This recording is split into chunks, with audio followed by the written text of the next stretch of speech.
এনায়েতুল্লাহ আব্বাসী একজন মুতাআসসিব, মুতাকাব্বির, খাবিসুল লিসান। এনায়েতুল্লাহ আব্বাসী একজন মুতাআসসিব, মুতাকাব্বির, খাবিসুল লিসান। এবার আসেন এই তিনটা শব্দের অর্থ আমরা বুঝি। মুতাআসসিব শব্দের অর্থ হলো একগুঁয়ে, চরমপন্থী। মুতাআসসিব ওই ব্যক্তিকে বলে যে তার নিজের মতকে বিশ্বাস করে, অন্যের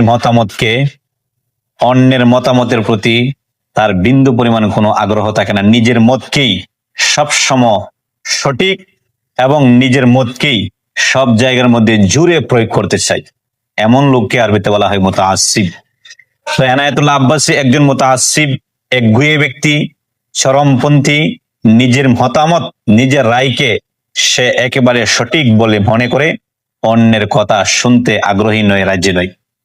এবার আসেন মুতাকাব্বির। এনায়েতুল্লাহ আব্বাসী সাহেব একজন মুতাকাব্বির, অহংকারী ব্যক্তি, যার প্রমাণ আপনাদের নিকটে আছে।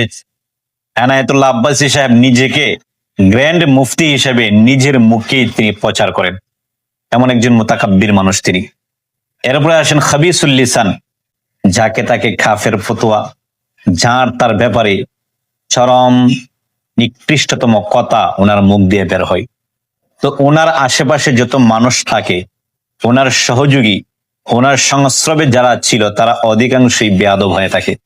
এই জন্য ইদানিং এনায়েতুল্লাহ আব্বাসী সাহেবের একজন ছাত্র ভাষুক, সে আল্লামা আব্দুল মালিক হাফিজাউল্লাহ তাআলাকে নিয়ে জঘন্যতম শব্দগুলি ওনার শানে সে ইস্তেমাল করেছে, যার ফল শিখেছে এনায়েতুল্লাহ আব্বাসী সাহেবের কাছ থেকে।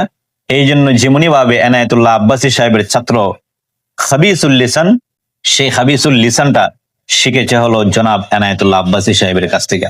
এই জন্য এনায়েতুল্লাহ আব্বাসী সাহেব এক নম্বর হলো মুতাআসসিব, চরমপন্থী, একগুঁয়ে ব্যক্তি।